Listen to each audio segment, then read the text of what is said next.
Hello students, कैसे हैं आप सब। आई होप आप सब अच्छे होंगे। आईसीटी वर्चुअल क्लासरूम में आप सबका स्वागत है। मैं विकास। बच्चों, क्लास 11th का मैथ्स हम कर रहे हैं, चैप्टर आपका सीक्वेंस एंड सीरीज। तो इस चैप्टर को हमें कंटिन्यू करना है, हम रिवीजन यहाँ पे करेंगे इसका। तो कुछ क्वेश्चन है बच्चों, उनको सॉल्व करते हैं आज। देखिए, ये वाला एक क्वेश्चन है, which of the following is correct. ठीक है, 4 ऑप्शन आपको दिए गए हैं, उनमें से एक करेक्ट ऑप्शन है, आपको बताना है which one is the correct option. ठीक है, चलिए इसको नोट करेंगे और सॉल्व करेंगे। फिफ्थ वाला पार्ट भी यही है कि nth टर्म बतानी है। फॉर्मूला आपको पता है nth टर्म का क्या होता है, तो बस वही बतानी है कि इस जो जीपी है इसकी nth टर्म कौन सी होगी। 4 ऑप्शन है, उसमें से एक करेक्ट आंसर है। चलिए नोट करके इनको सॉल्व करेंगे और आप आंसर बताएंगे। तो ठीक है, चलिए अब यहाँ पे अगर हम इसको चेक करें तो फोर्थ वाला, अब इसमें आपको एक जैसे से दिए हैं, है ना। तो यहाँ पे पूछा गया है कि कौन सा, जैसे इसमें फर्स्ट पार्ट में लिखा है A R square A R cube and A R N minus one.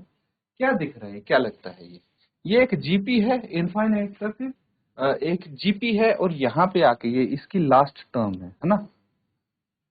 Last term बता दी है। अगर ये लास्ट टर्म नहीं होती, है ना, nth टर्म तक चलता रहता, तो ये इनफाइनाइट होती, लेकिन ये अभी फाइनाइट क्या है, जीपी है। यहाँ पे देखिए ये जीपी यही होता है A R square A R cube. यहाँ पे ऐसी कोई आपको जीपी देखने को नहीं मिलती है ना, ऐसी कोई जीपी नहीं होती है। और ये तो एक सीरीज हो गई, है ना। अगर हम इनको ऐड कर देंगे तो इसको हम सीरीज बोलेंगे जीपी की। ऐसा भी कुछ नहीं होता। तो करेक्ट ऑप्शन आपको क्या दिखता है यहाँ पे, सिर्फ ए जो है। ठीक है, ये ए आपका करेक्ट ऑप्शन है। अब nth टर्म बतानी है आपको जीपी की, यही कर लेते हैं, इसको छोटा सा है। देखिए nth टर्म होती है a n is equal to a into r की पावर एन माइनस वन, है ना। यही होती है nth टर्म। nवां पद यहाँ भी इस तरह से लिखा है। तो मुझे बताइए कि इसमें nth टर्म क्या होगी। ए क्या है, फर्स्ट टर्म जो कि 5 है। आर कितना है, आर देखते हैं। देखिए ए टू बाई ए वन 25/5 कितना आ गया, 5 आ गया। 125/25 भी 5 आता है। तो ये आर की वैल्यू भी 5 होगी। और एन माइनस वन, है ना। एन की वैल्यू हमें नहीं पता यहाँ पे, क्योंकि nth टर्म निकालनी है, तो ये हो जाएगा। अब बेसिस सेम है, पावर्स ऐड कर दें। 5 एन माइनस वन, यहाँ पे 5 की पावर 1 है तो प्लस 1 कर देते हैं। तो 5n 5 की पावर n, कौन सा है ऑप्शन, ए ऑप्शन करेक्ट होगा, है कि नहीं। नोट कर लेंगे और उसी के साथ क्वेश्चन नंबर 6 को यहाँ पे नोट करेंगे, ताकि हम इसको सॉल्व कर सके। तो जल्दी से इसको दोनों जो सॉल्यूशन है इनको नोट कर लेंगे और 6th क्वेश्चन नोट करेंगे, फिर हम इसको सॉल्व करेंगे। और बच्चों कुछ डाउट अगर आपको लग रहा है पूछ सकते हैं, बाकी सिंपल फॉर्मूले बेस्ड क्वेश्चंस हैं, तो इसमें आपको ज्यादा कुछ डाउट नहीं होना चाहिए। चलिए इसको नोट करिए फटाफट। ठीक है, चलिए अब इसको नोट करते हैं। यहाँ पे बोला गया है which term of the following sequence is 729। इस सीक्वेंस की 729वीं कौन सी टर्म है, यहाँ पे आपको बतानी है। तो सबसे पहले आप जीपी लिख लेंगे, √3 यही है।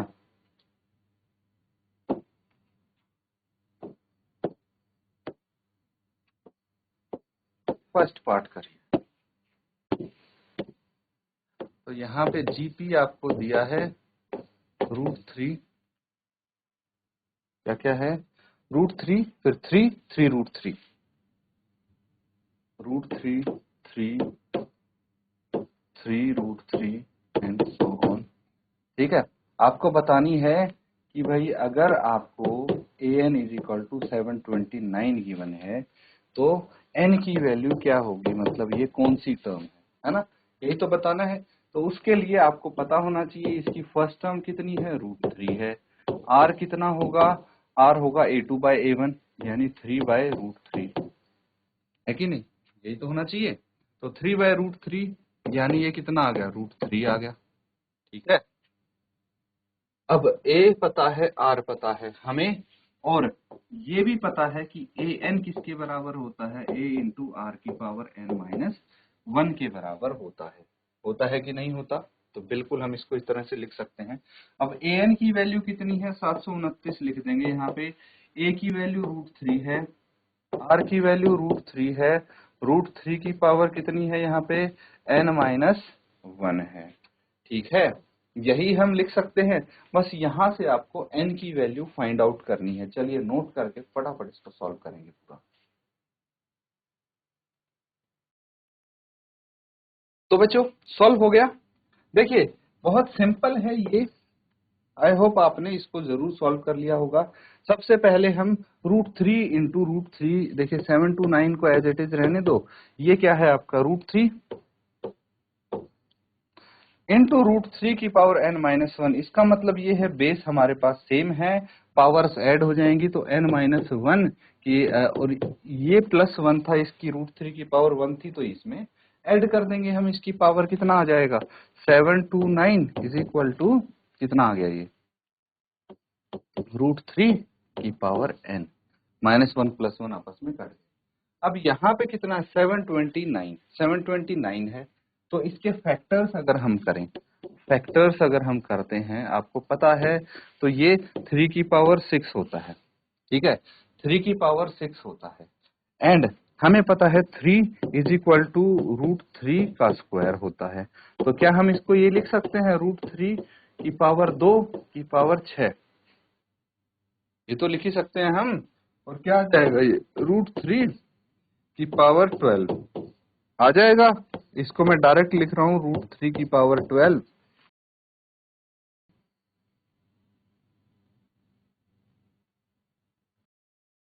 इज इक्वल टू √3 की पावर n।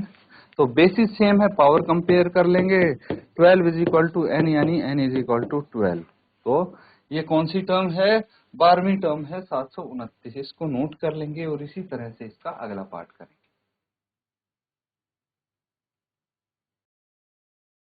ठीक है बच्चों, नोट कर लिया सबने। चलिए इसका नेक्स्ट पार्ट फटाफट कर लेते हैं। यहाँ पे क्या है, 6th का पार्ट बी है। ठीक है, क्वेश्चन देखिए क्या है, 1/3, 1/9, 1/27, है ना। ये जीपी है, जीपी लिख लेंगे सबसे पहले तो 1/3, 1/9, 1/27 एंड सो ऑन। ठीक है, और यहाँ पे nth टर्म कितनी है, 1 अपॉन क्या है देख लेते एक बार, 1 अपॉन 19,683, 1/19,683 है। तो n की वैल्यू हमें चाहिए, इसके लिए हम a निकाल लेंगे जो 1/3 है, r निकाल लेंगे जो कि 1/9/1/3, कितना आ जाएगा ये 3/9 इज इक्वल टू 1/3, r आ गया आपका। ठीक है, तो a और r है, हमें पता है a n की वैल्यू होती है a इंटू r की power n minus 1। a n तो हमारे पास है 19683 और a कितना है 1/3 इंटू 1/3 की पावर n माइनस 1 है। यहाँ पे इसकी पावर तो 1 ही होगी। चलिए अब क्या करना है, अब सबसे पहले हम इसको ऐसे ही रहने देंगे 19683। राइट हैंड साइड को हम सॉल्व करेंगे तो 1/3 इसकी पावर n माइनस 1 है, पावर्स ऐड कर देंगे, बेस सेम है इसीलिए। तो यहाँ पे आपके पास फाइनली आ जाएगा 19683 इज इक्वल टू 1/3 की पावर n। अब इसके हमें चाहिए फैक्टर्स इसके, है ना। तो कितना करेंगे हम, 19683 3 से डिवाइड करिए, कितना आ जाएगा, 3 6 जा 18, 3 6 18, एक बच गया, और 3 5 15, फिर एक बच गया, 3 6 18, एक, फिर 3 से करेंगे 3 2 जा 6, फिर 3 1 जा 3, 2 बच गए, 3 8 जा 24, 3 7 जा, फिर 3 से करेंगे 3 7 21, 3 2 6, 3 इंटू 9 27, फिर 3 से करेंगे कितना आ जाएगा, क्या आ जाएगा, 3 2 जा 6, 3 4 जा एंड 3 3 जा, फिर 3 से करेंगे कितना आ जाएगा, 3 8 24 81, फिर 3 से करेंगे तो 27, 3 से करेंगे तो 9, फिर 3 से करेंगे तो 3, तो 1 2 3 4 5 6 7 8 9, 9 आ गया, यानी 1/3 इसकी पावर 9 है, यहाँ पे 1/3 की पावर n है। बेसिस सेम है तो पावर्स को कंपेयर कर सकते हैं। n की वैल्यू 9 आएगी, मतलब जो 9th टर्म होगी इस जीपी की वो ये आ जाएगी, है ना। ये वाले क्वेश्चन तो सिंपल है, नोट कर लेंगे, फिर अगला क्वेश्चन करते हैं। तो ठीक है, नोट कर लिया है सबने। चलिए अगला सवाल करेंगे। अब देखिए यहाँ पे 7th क्वेश्चन दिया गया है। ये शॉर्ट टाइप के आंसर्स हैं, इजीली आप कर सकते हैं। इसको नोट कीजिए। यहाँ पे एक आपको जीपी दिया है ना। मतलब x की कौन सी वैल्यू के लिए ये एक जीपी होगी ये आपको बताना है ना। तो इसको नोट करेंगे, क्वेश्चन को फिर सॉल्व करते हैं। तो चलिए बच्चों इसको सॉल्व कर लेते हैं। अब यहाँ पे x+9, x-6 एंड 4 है, ठीक है। 7 x+9 x-6 एंड 4 है। x की वो वैल्यू बतानी है जिसके लिए ये एक जीपी हो जाए। तो 4 GP R should be A2/A1 is equal to A3/A2, यही होता है। तो हम यहाँ पे लिख सकते हैं कि A2 यहाँ पे अगर ये होगा x-6/x+9 तो A1 है ये। अब A3 अगर 4 होगा तो A2 हो जाएगा x-6, क्रॉस मल्टीप्लाई कीजिए इसको, ये इधर आ जाएगा x-6, तो इसका स्क्वायर हो जाएगा is equal to 4 into x+9 यहाँ पे आ जाएगा। अब इसका स्क्वायर ओपन कीजिए, a-b का होल स्क्वायर का फॉर्मूला है, क्या होता है a² + b² - 2ab, ये फॉर्मूला होता है। इस फॉर्मूले को यहाँ पे अप्लाई कर देंगे, क्या आ जाएगा, ये आ जाएगा x² + 6 का square -2 into x into 6 is equal to 4x + 9 चौक 36 होता है। तो ब्रैकेट ओपन कर दिया राइट हैंड साइड में। अब क्या करेंगे, x² प्लस 6 का स्क्वायर 36 हो गया, माइनस 6 इंटू 2 12x आ गया इज इक्वल टू 4x + 36 यहाँ पे आ जाएगा, ठीक है। अब क्या करना है, सबको लेफ्ट साइड लेके आ जाइए, x² -12x -4x + 36 और ये -36 इक्वल्स टू 0 आ जाएगा। x² -16x 12 और 4 को जोड़ दिया, फिर +36 और -36 ये 0 हो जाएगा, तो इसको एज इट इज। x² कितना आ गया, x² -16 x 0 के बराबर आ गया, x कॉमन ले लीजिए, x -16 इज इक्वल टू 0 हो गया। तो यहाँ पे x इज इक्वल टू 0 और x -16 इज इक्वल टू 0 आ जाएगा, यानी x 0 है या फिर x इज इक्वल टू 16 है। तो फॉर x 0 या फिर x 16 this will be A GP. अगर x की वैल्यू 16 है तो भी एक जीपी होगी, x की वैल्यू अगर 0 है तो भी एक जीपी होगा, ठीक है। नोट कर लेंगे इसको बच्चों, कुछ अगर डाउट लगता है आप पूछ सकते हैं, ठीक है। नोट कर लिया है सबने। चलिए अब अगला सवाल करेंगे, उससे पहले क्वेश्चन आप नोट कर लीजिए।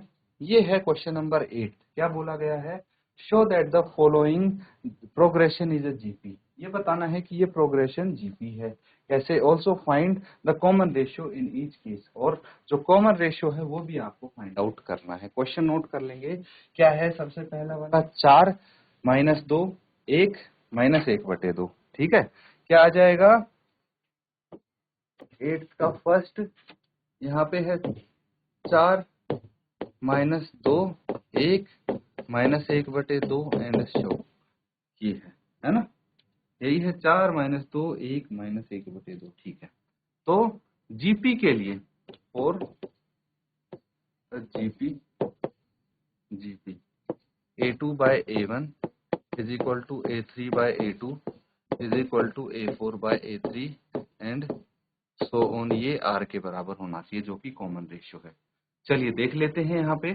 तो यहाँ पे A2 कितना है, A1 है 4, A2 है -2, A3 है 1, A4 है -1/2, तो हमें A1/A2 निकालना है। कितना है?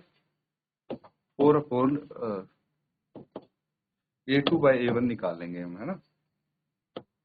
A2/A1 जो कि है -2/4, कैंसिल आउट करके कितना बच गया? -1/2। A3/A2 अगर हम निकालेंगे कितना आ जाएगा? A3 है 1, ये -2 है यानी -1/2। A4/A3 कितना आ जाएगा? ये आ जाएगा बच्चों, A4 है -1/2 और ये 1 है यानी -1/2। सब आ गया, तो R कितना आ गया? -1/2 आ जाएगा इस केस में। आ गया।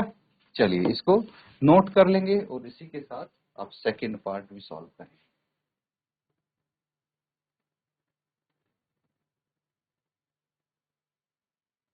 ठीक है, चलिए अगला देखिए। नेक्स्ट पार्ट है इसका, ये A 3A² 4 लिख लीजिए। पार्ट B A 3A² 4, फिर 9 क्या था यहाँ पे? 9A³ 16, 9A³ 16 यही है। चलिए इसको फटाफट सॉल्व कर लेते हैं। A2/A1 क्या आ जाएगा?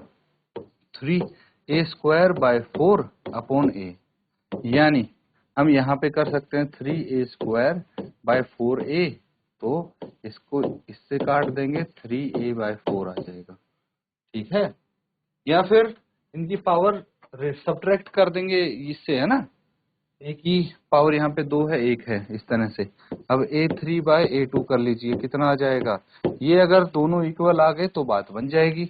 9A³ 16/3A² 4 है।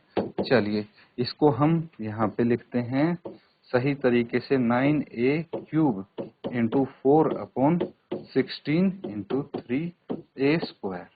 4 चौके 16 आ गया, 3 से इसको करेंगे 3 तिया 9 और इसकी पावर घटा देंगे, है ना। तो ये कितना आ जाएगा? ये आ जाएगा बच्चों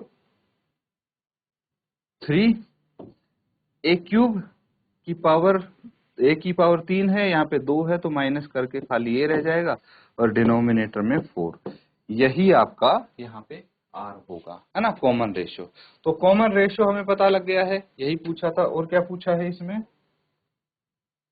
common ratio in each case. Common ratio तो ऑब्वियस सी बात है, जो हम ये निकाल रहे हैं ये कॉमन रेशियो, ये अगर ये डीपी है तो इसको बच्चों नोट कर लेंगे आप। जो क्वेश्चंस हमने आज यहाँ पे किए हैं उनको रिवाइज जरूर करें। इसी के साथ आज का सेशन एंड करते हैं यहाँ पे। Thank you and have a nice day.